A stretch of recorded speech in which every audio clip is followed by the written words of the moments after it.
if I want to decide if x minus 1 is a factor of that function, what would we have to do?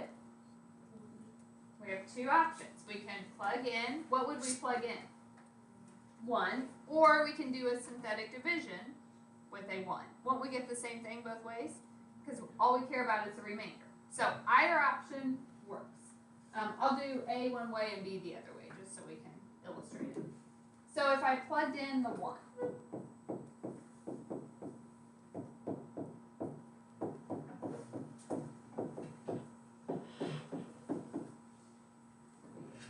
minus 1 plus 2 minus 3, and that is 0. So what does that mean? Yes, it's a factor.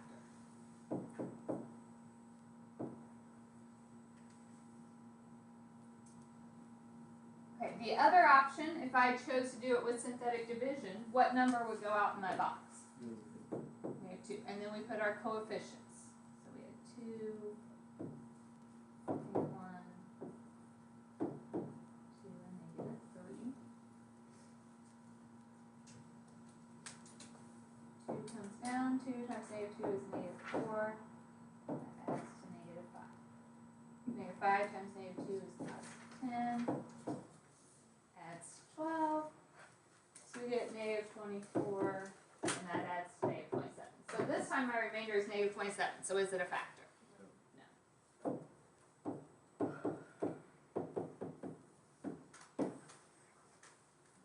All right, so deciding if things are factors are fairly easy. Why don't you guys do one so I can make sure everybody's got it? So decide if this one is a factor for me.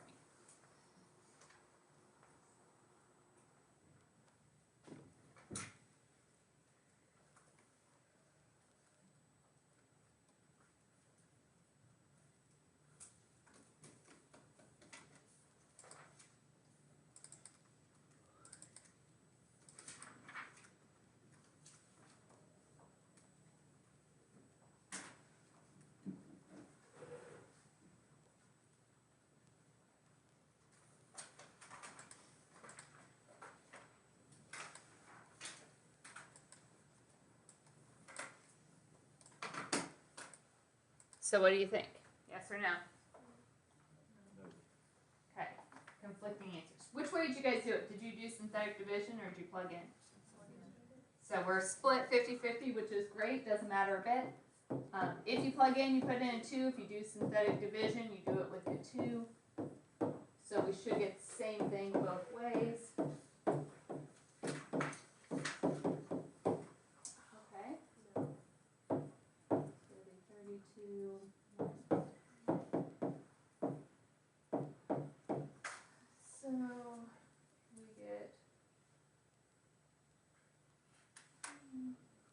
Plus 4 is 8.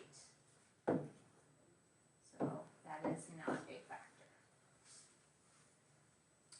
All right. So far, so good? So now I want to move into factoring a polynomial. But I am going to give you a starting point. Okay. We know how to factor if it's like an x squared. We have all these different techniques. You know, slip and slide and greatest common factors that we look for. And we know that sometimes if it's like an x cubed, you could do grouping. But beyond that, we don't really have any great way to factor things. So this time, I'm giving you a polynomial. 6x cubed minus 37x squared plus 32x plus 15. If you tried to factor that by grouping, would it work? Remember, grouping, we put the first 2 together and the last 2 together.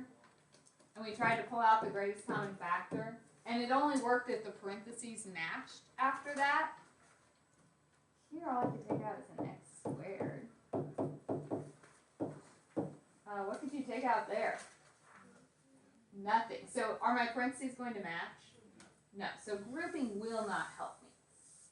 But I am giving you a 0 of this function. If I just plug in 5, what am I going to get out? We'll get 0 back. There's no remainder. But if I'm trying to factor is like breaking it into what it was originally multiplied by, right? So if I give you the first 0, what should we do?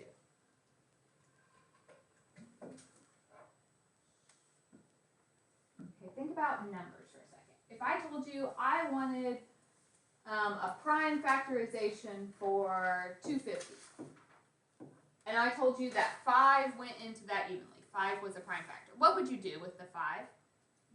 You would divide it. So if I'm telling you that 5 is a 0, we're going to start out dividing. We're going to do synthetic division with my 5.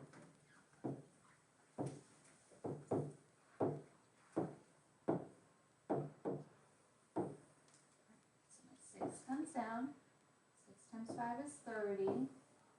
That adds to -7. -7 times 5 is -35.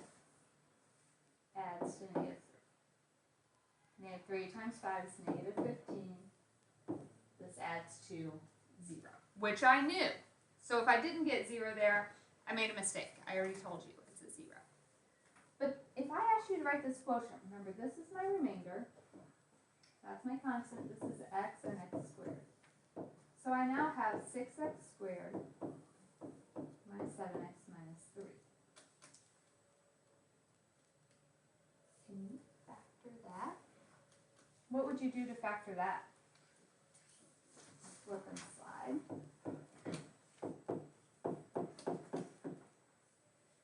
So that factors into x minus 9,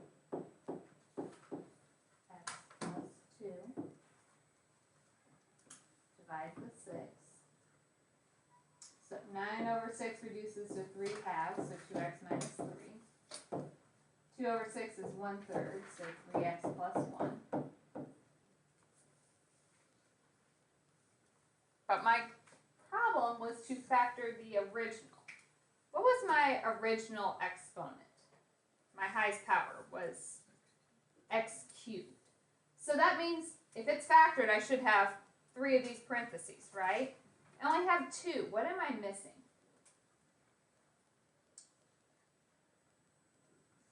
We need the third parenthesis. Where would it have come from?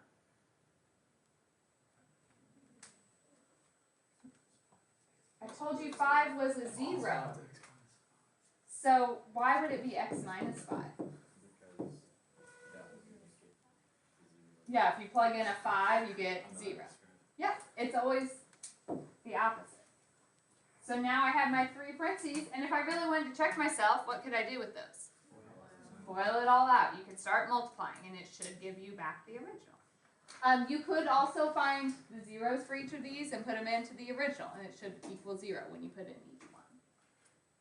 Okay, so we just factored a cube by me giving you the first one. Now look at this one. Isn't it beautiful? Sorry, maybe I shouldn't have given you a notes handout because there's not a lot of space for this one. But sorry.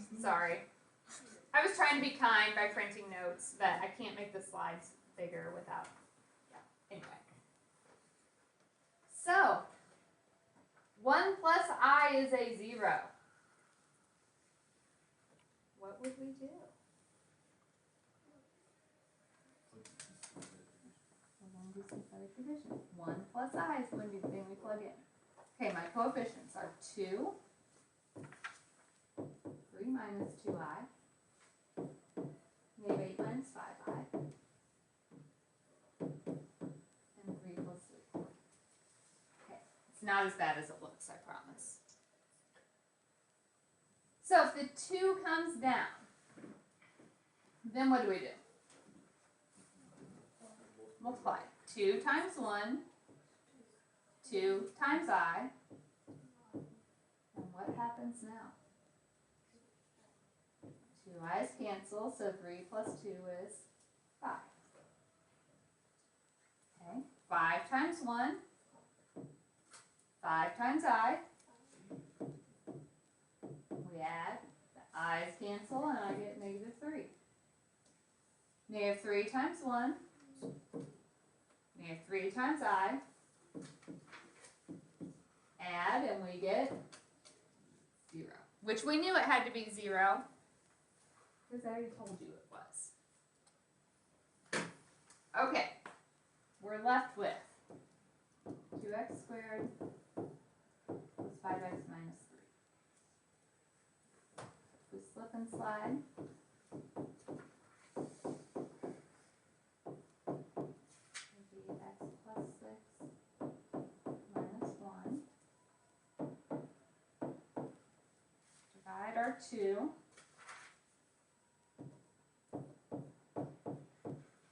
So x plus 3, 2x minus 1.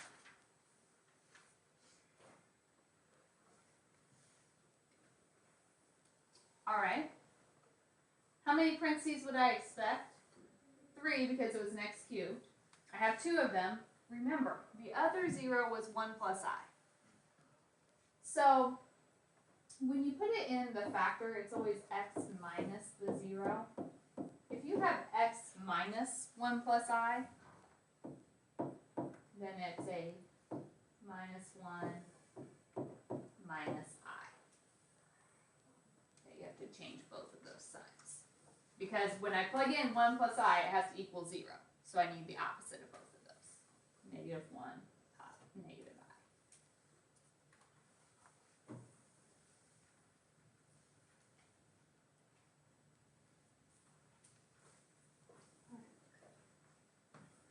That one was so beautiful. All right, let's try another one. Any questions so far?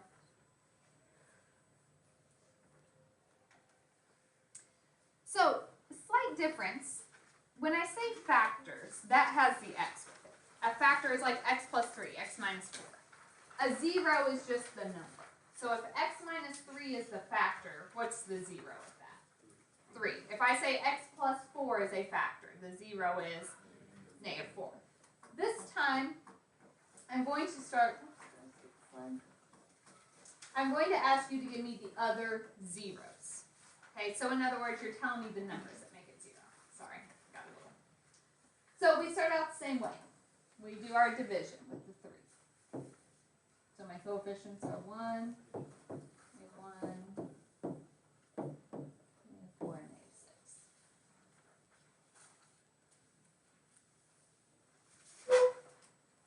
Alright, so bring down my coefficients. 1 times 3, 3, negative 1 plus 3 is 2. 2 times 3 is 6, negative 4 plus 6 is 2. 2 times 3 is 6, negative 6 plus 6 is 0.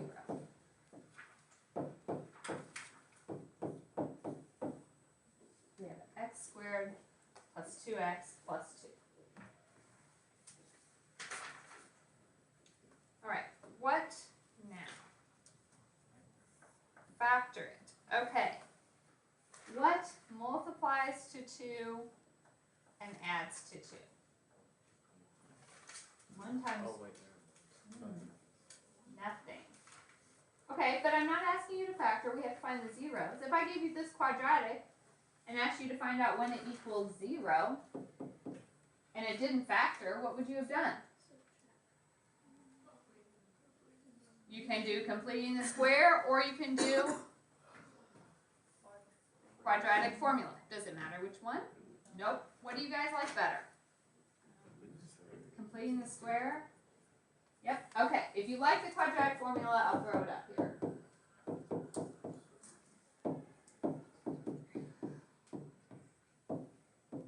So you're welcome to do that. Okay. Your A is 1, B is 2, C is 2. So if you like that formula, go with that. Majority of people that did talk to me said completing the square, so I'll go with what they want. So to complete the square, move over your 2. Okay, then we do half the middle term, so 2 divided by 2, and we square it. So 2 divided by 2 is 1, 1 squared is, so we add 1 to each side. How would you factor x squared plus 2x plus 1? X plus 1 times x plus 1, or x plus 1 squared. Alright, if I want to solve this, how do I get rid of my square? With that you do, so x plus 1 equals plus or minus, what is the square root of negative 1? Alright, and then final step to get x by itself is subtract. subtract the 1. So it's -1 plus or minus I. I only asked you to give me the remaining zeros, so you don't have to list the one I already told you. I'm just saying find the others. Why don't you guys try B? Your synthetic should come out nice. All those I's should disappear. Promise. Would I ever lie to you?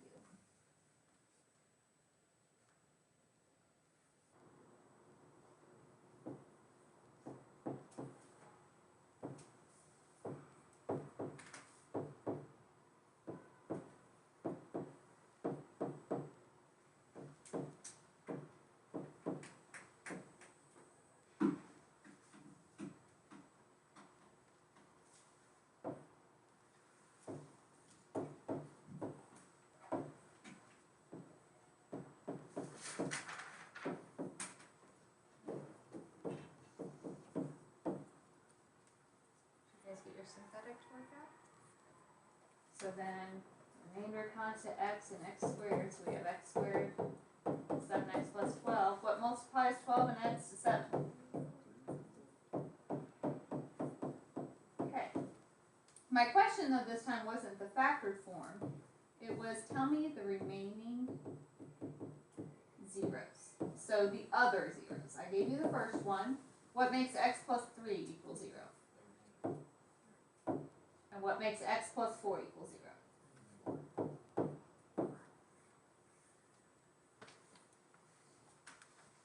All right. Can we handle that? So, now what if I don't give you that first zero? We were able to do these because we had a starting point, but what if I don't? And there is a whole theorem that goes along with that. We are going to start this today. And I will do 1, maybe 2 examples depending on how much time I have, and then I will be stopping and we'll pick up with more of these tomorrow. Okay? So, big long thing, rational zeros theorem. These tell us everything that could be a zero. So every number that could divide it equally. No guarantee that it does, but it could. This only gives us the rational ones, so the ones that can be written as a fraction. So it's not going to give us anything that would be imaginary or with radicals, just the nice fraction answers. So it tells you everything that divides it evenly is going to be of the form P over Q. P is a factor of the constant, and A is a factor of the leading coefficient. So in a polynomial, we are going to make a list of everything that might work, starting with finding these P and Q values. So P comes from the constant term, Q comes from the leading coefficient. Let's look at one. So if I want the possible zeros, P is every number you can give me that would divide the constant evenly. What is everything that would divide -6 evenly? 2 and 3, 1 and 6. Now, can I do +2 and -3? Or -2 and +3? Can't we have positives and negatives of all of those? So when we list these, we're always going to do just plus and minus.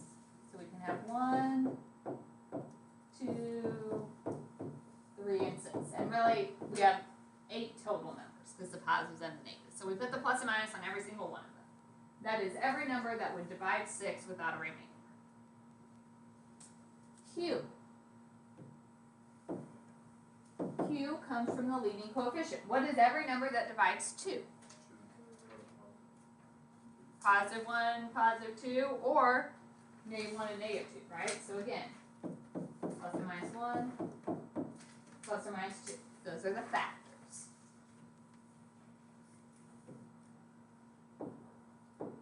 The possible zeros are everything in form P divided by Q. Again, we can have any sign combination, so everything's going to be positive and negative. So P over Q. So I can do 1 divided by 1, which is 1. Everybody with me here? I can do 1 divided by 2. So 1/2. I can do 2 divided by 1, which is 2.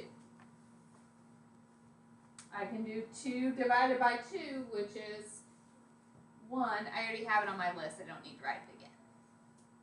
I can do 3 divided by 1. I can do 3 divided by 2.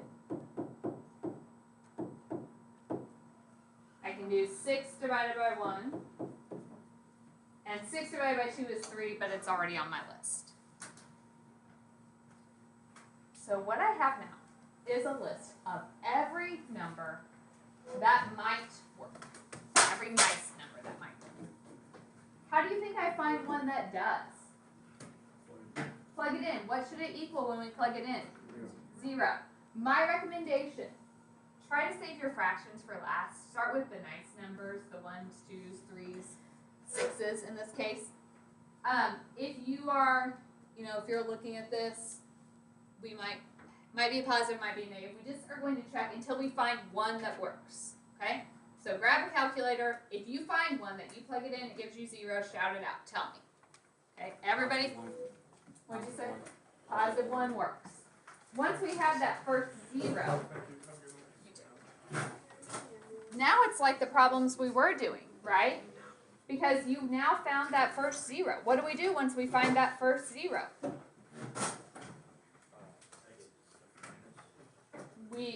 The factor would be x minus that. And what did we do? We started out dividing it, right? Now, could I just sit here and plug in every single one of these in hopes of finding the 3 that work? Yeah, that's kind of time consuming. So once you find the first one, do your synthetic. So 1 works. And so we are going to divide this by 1. So 2 comes down, 2 times 1 is 2, 11 plus 2 is 13. 13 times 1 is 13, 6. 6 times 1 is 6, and we get 0. So now I have 2x squared. 13x plus 6. How do we finish it from here? Flip and slide. Multiply 12 and add to 13. 12 and 1. Divide this by 2. So we have x plus 6. We have 2x plus 1. And what other factor would we need?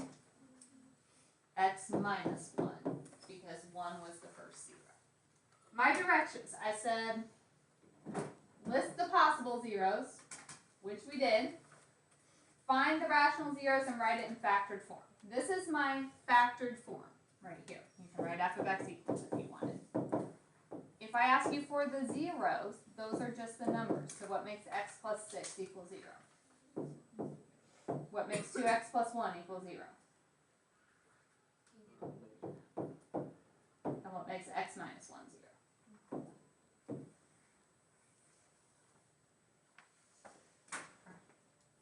So we just factored that polynomial without any starting point. We did it totally from scratch. Are there questions? Think I can do one last problem? We'll do one more of these and stop for the day. Last one. So, we begin with P's and Q's. Where do you look to get the P values? Constant. What's everything that goes into 8?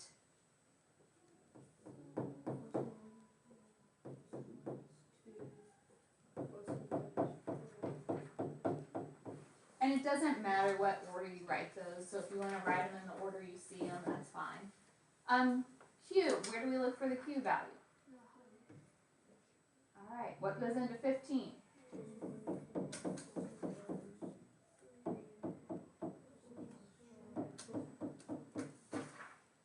Okay. So my possibles, I'm making a list of everything that might work. That's P divided by Q. So 1 over 1, it needs to get a plus or minus. 1 over 3.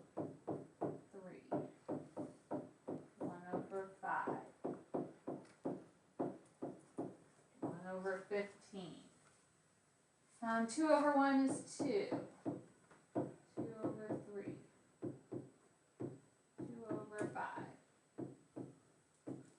2 over 15. We've got a lot of them this time, don't we? 4. 4 over 1 is 4. 4 over 3. 4 over 5. 4 over 15. And the last one, 8 over 1 is 8.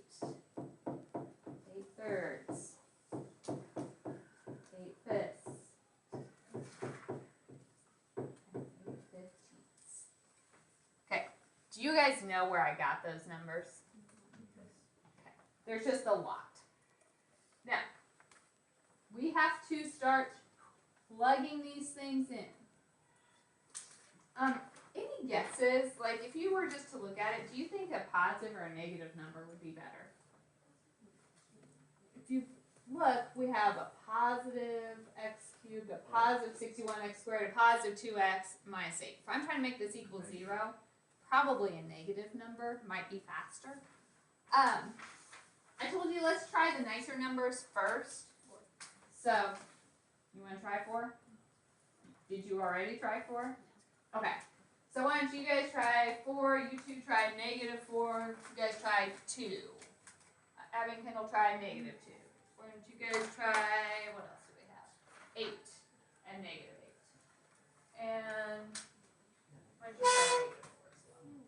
So plug them in, see if any of our numbers make it equal 0.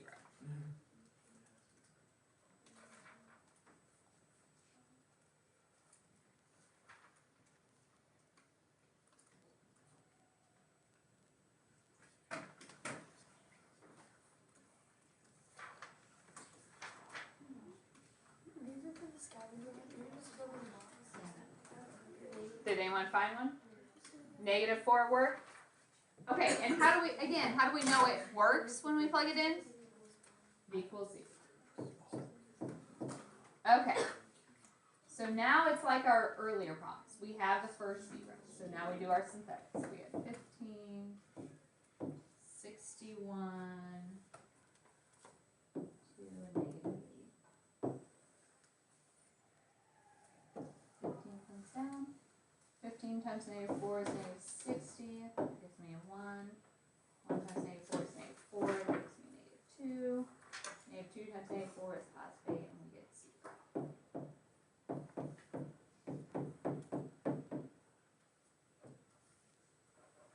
Alright, from here,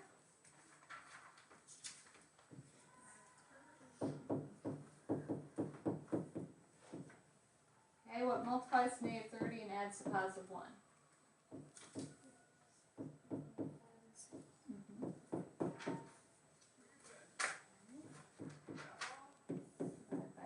15. So 6 over 15 would reduce to 2 fifths. 5 over 15 is 1/3. What else do we need in here? Negative 4 was a 0, so we had an x plus 4. Again, it was an x cubed. That's why I have 3 parentheses here. The zeros. What makes 5x plus 2 equal 0? And if you don't just see that, write it out as an equation and solve it. What makes 3x minus 1 equal 0? Well, x plus 4. Were all of those zeros on our list of possible zeros? Yeah. Alright. I am stopping here. I am giving you one assignment for this section, but I'm adding to it every day. So we are going to spend 3 days probably on this section, so the homework will not actually be due until Friday, but I'm adding some more problems each day, okay? So you have the rest of the hour right now to get started on this.